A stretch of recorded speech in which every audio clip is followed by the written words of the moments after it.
Mire, usted, Pablo, usted no tiene delitos de lesa humanidad.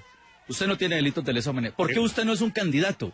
Nosotros no nos oponemos a que las personas que no tienen sangre en sus manos hagan política en nombre de las FARC. Pero es que pusieron a los más sangrientos. No votes por ellos, Ervin, por Dios, no votes por ellos. No hay que votar porque a ellos ya les adjudicaron en los otros partidos hay bandidos, herederos de bandidos reconocidos. Perdóneme, herederos de reconocidos bandidos. Pues simplemente no se vota por ellos. Eso es lo que nosotros decimos. Es que el mérito del acuerdo es permitir que la ciudadanía manifieste su rechazo en las urnas. Ustedes pusieron en su arrogancia criminal, en su arrogancia subversiva, en ese afán de pisotear la sociedad, pusieron a los más criminales a ocupar las curules cuando habían podido poner gente que ha sido pero simpatizante. Es una decisión del partido. Por eso, pero esa no tiene que intervenir. Ese es el error político más grande que tú siendo de ese partido hicieras esa reflexión. El error político más grande. Pero yo no puedo criticar a Cambio Radical, que es el partido que ha metido la mayor volumen de bandidos, corruptos, ladrones en el Congreso de Colombia, por Dios. Yo no puedo hacer eso. Que tampoco podemos aceptar, que vienen chorreando sangre de la selva y vienen aquí a darnos clases de moral y de ética y de hablar de corrupción cuando están chorreando sangre. Eres un periodista. Todavía vienen Hay condenados 60 o 70 parlamentarios. Ninguno de las FARC están en la cárcel por bandidos, corruptos, asesinos, paramilitares. Pues claro, porque no hay proceso. Perdóname, porque el Estado no ha tenido la capacidad de meterlos a la cárcel. Tiene 36 condenas Timochenko. Tiene 48 condenas Iván Márquez. Tienen más de 1.500 años. Ese es el acuerdo. El costo de la paz implica, para que tú lo sepas, es más difícil o son mayores los costos de la guerra que los costos de la reconciliación. Llevamos más de un año y tú no puedes hablar de secuestros de las FARC. Llevamos 4 o 5 años donde las FARC no tienen eso. No podemos hablar porque aquí se volvió prohibido hablar de secuestros de las FARC. De entrada se puede saber y mirar las bondades del proyecto de paz. No, se acabó la confrontación, se acabó el conflicto con las FARC. Todo eso de lo que tú usufructuabas se le te acabó. A ver, Ervin, saquemos de una vez de dudas aquí, porque aquí veo que Pablo Cruz le está diciendo permanentemente que usted se ha usufructuado, que ha sacado fruto de las víctimas del secuestro de las FARC. No, eso es muy bueno. ¿Es un negocio? Sí, es muy bueno que lo diga. Déjeme que lo diga más veces, porque esta grabación, con esto, él tendrá que retractarse. Acaba de retractarse ayer Ángela María Robledo por hacerme la misma acusación. Él va con una denuncia por injuria y por calumnia. No, mira. Va por una... ¿Lo va a denunciar? Es que es demasiado grave que él venga a decirme a mí que yo me he usufructuado del secuestro. Eso es demasiado grave porque me está poniendo al nivel de ellos, de los secuestradores. Mira, me está poniendo al nivel de los que se llevaron la gente. Cuando hablo de que has usufructuado es porque has generado una matriz de un periodista, de un hombre que, etcétera, por Dios. Yo hasta hoy lo conozco y le doy la mano y usted me caía hasta bien, pero nos vamos a ver en un tribunal, porque yo no voy a permitir que 25 años que yo llevo denunciando el secuestro, ahora aparezca usted a decirme, dice que me... yo lo que estoy diciendo es que se te acabó el negocio. ¿Cuál era el negocio? Dilo. Perdóname, ¿cuál era el negocio? Dilo, descríbeme el negocio. En un escenario de guerra y de confrontación terrible para todos los colombianos, asumiste una matriz de usufructuar el dolor inmenso que causó ese conflicto entre millones de colombianos, miles de colombianos que fueron víctimas. O sea, yo gané dinero de eso. No sé. Lo que sí sé es que conseguiste unos beneficios de tipo periodístico profesional. Y eso no lo puedes negar tú. Arréglala. Segundo. ¿Los beneficios económicos? No lo sé. No, es que está diciendo, es imposible. Es imposible. No lo sé. Pero beneficios profesionales, beneficios políticos, perdóneme, beneficios políticos, beneficios profesionales, indiscutiblemente.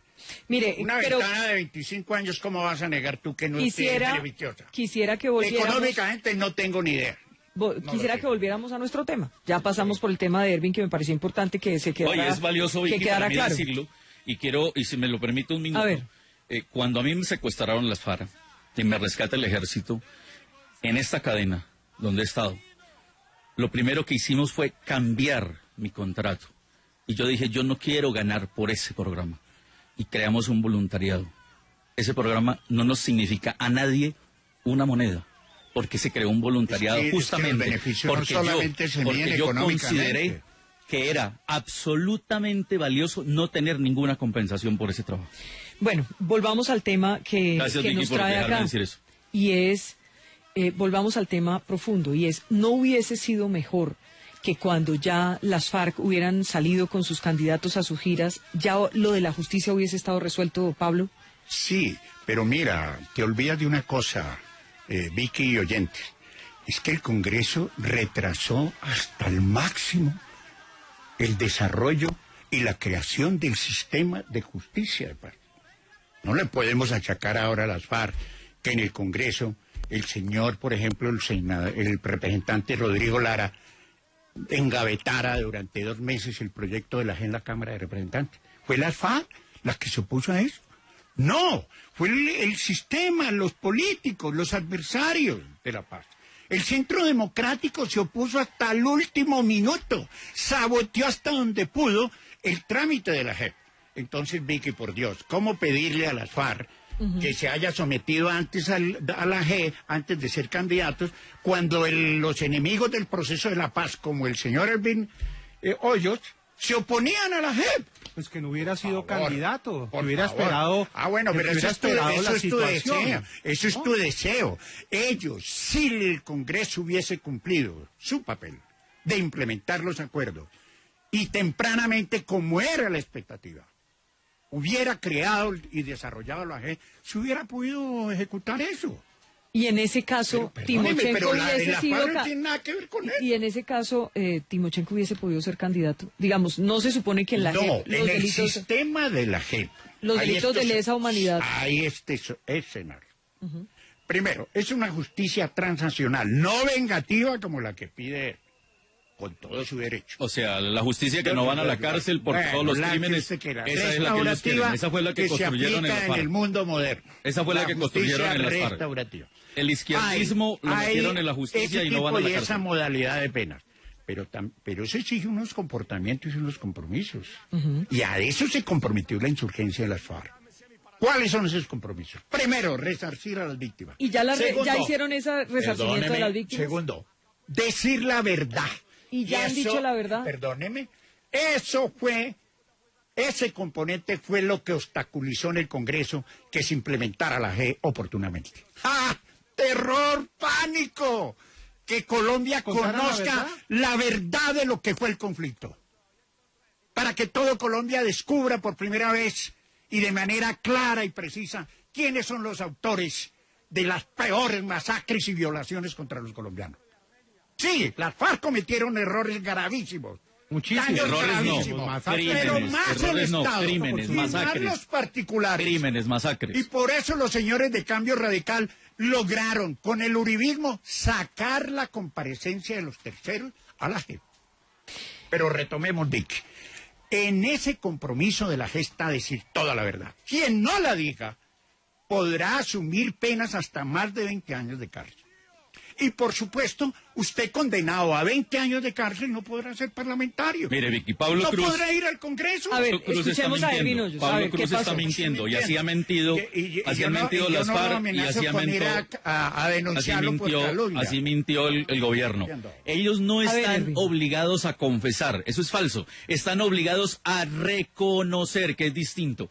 Y como el Estado no tiene la información... Es imposible que el Estado les confronte todos los hechos que cometieron. Escuchémoslo un momentico. Pero hay una sala que se llama de verdad y reconocimiento. Pablo, pero escuchemos un momentico a Ervin a ver qué dice y luego le refutamos. Ellos están obligados solamente, Vicky, a reconocer. ¿Qué ocurre? Hay un caso, tengo un caso, un desmovilizado, que está acusado por 3 delitos. Y resulta que esos 3 delitos por los que está acusado ni siquiera los cometió él. Y dice él, a mí... me tienen, o sea, yo soy responsable de más de 35 hechos y el Estado no lo tiene en la lista, no aparece en la lista. Y como ese se repite en toda la guerrillerada que salió con Timochenko.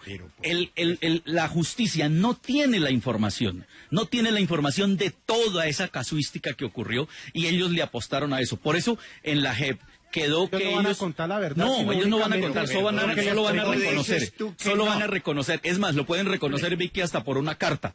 Incluso hasta por una carta. O sea, ellos no están obligados a encarar a un juez, no están obligados a encarar las víctimas, que era lo que queríamos, que las víctimas le dijeran, oiga, señor Pablo Cruz, usted cuando, ¿por qué apareció en el Nogal, ya lo hicieron en Bojayá. ¿Usted por qué apareció en los computadores de Raúl Reyes con Jael Quiroga? Por ejemplo, que pudiéramos decirle a Pablo, oiga, ¿usted por qué aparece en los computadores de Raúl Reyes con Jael Quiroga? Cuéntenos eso. Si el juez no tiene esa información, Pablo no va a estar obligado a reconocer que él era amigo íntimo de Raúl Reyes. De Jael. Y de Jael. ¿Ve? Óigame, nos llega un trino de NS Noticias, que es como la agencia de prensa del grupo político de las FARC, NS Prensa. Y dice, Ervin siempre se jacta de representar a las víctimas de las FARC, pero ni siquiera esas víctimas se sienten representadas por él. Ciudadana Sandra Milena Rodríguez. Y adjuntan ahí a Sandra Milena Rodríguez, dice, yo soy víctima de las FARC y Ervin Hoyos no me representa, este señor solo se lucra a nombre del dolor de las víctimas. Bueno, porque es que, a ver, en la Federación de Víctimas hay 169.000 víctimas de las FARC y en Colombia somos 6 millones de víctimas de las FARC. Entonces, ¿Y cuántos del Estado? Hay 8 millones del Estado. Yo soy víctima de Estado. Yo tuve que irme del país por el DAS. Yo también. Entonces, Entonces, del Estado, pues hay otro tanto igual. O sea, ustedes hablaban aquí al principio de los riesgos que pueden traer este tipo de protestas. Sí, digamos, muy grave. ¿Cuáles son esos riesgos? Y déjeme empezar por Ervin. Ervin, ¿hay riesgos en este tipo de protestas? Digamos, si vemos las imágenes, rodemos un poquito, por favor, nuestros compañeros de digital, de las imágenes de lo que ocurrió en el momento en el que la gente pues ya se le abalanza los vehículos de donde están trasladando a Timochenko, en el momento en el que ya tratan de destruir el carro, pincharon algunas llantas. Muy grave. Hubo un momento en el que sacaron, como les dije desde el principio, a Timochenko con chaleco antibalas, estaba el ESMAD, la gente estaba enardecida y la verdad, yo sí creo, Pablo, en ese sentimiento legítimo de la gente de sentir ese reclamo, de hacer expreso ese reclamo a los miembros de las FARC por todo lo que ha ocurrido. Usted lo ha mencionado, el conflicto en Colombia, la violencia de ese lado, por ejemplo, porque estamos hablando de las FARC. Aquí también lo hemos hablado en el caso de los paramilitares, pero no hemos visto... Y del Estado. Y del Estado, sí, aquí, pero en este caso pues estamos poniendo puntualmente el caso de Timochenko. Es legítimo ese reclamo de la gente, ese sentimiento de alguna gente. Hay otra gente, hemos visto víctimas que dicen, mire, los perdono. Legítimo es la violencia. Entonces, hablemos de esos peligros que puede traer en estos momentos esa violencia. ¿Puede llegar esto a una cosa crítica, Ervin? Sí, claro, puede llegar a situaciones muy peligrosas si la gente exacerba sus ánimos, si se meten en este tipo de acciones personas que no están convocadas, personas que quieren sabotear, personas que quieren, ¿por qué no incluso cargarle un hecho violento a la manifestación para echarle la culpa a la misma organización? O sea, aquí todo es posible. Por eso, la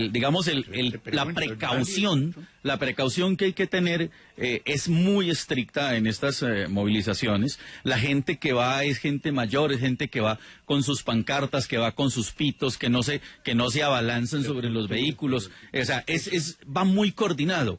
Y pero claro, lo que vimos no era eso. No, eso no fue lo que vimos en las protestas. Estamos hablando que la primera organizada fue en Bogotá.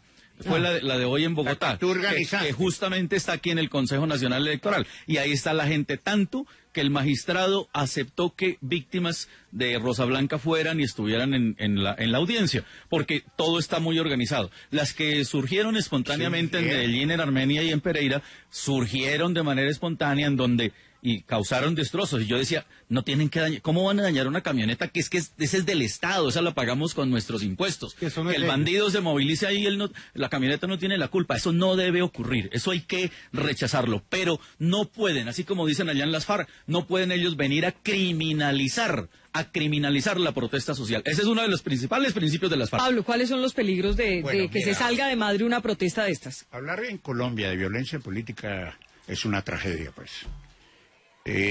Con la historia de que quiero manifestar mi inconformidad con mi adversario, con quien no comparte una opinión política, ir a sabotearle organizar el saboteo civilizado, entre comillas, como proponerme que es un absurdo, porque esa confrontación inmediatamente va a caldearse. Me parece que no es oportuno. Tenemos unos antecedentes terribles de violencia política. El acuerdo de paz justamente lo que está acabando es que por ideas políticas, por confrontación política, haya que recurrir a la violencia. Lamentablemente, esa es nuestra experiencia y es nuestra tragedia. Entonces, cuando el señor Vinoyos confiesa aquí que él está organizando, vayan, saboteen en muy buenos modales, miéntele la madre, insúltenlos, píteles, sabotenles el acto, porque como ellos también son unos ingenuos, se van a aceptar esto. No, yo no creo. ¿Qué tal que el partido de las FARC se dedicara a sabotearle los actos al expresidente Uribe? No lo hace.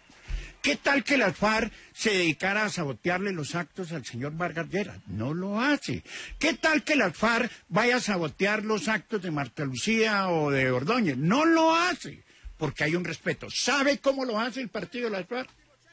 Si el señor Uribe Vélez hace un acto en Pereira, en la plaza pública, al día siguiente o a los 2 días, la insurgencia va y hace otro acto allí.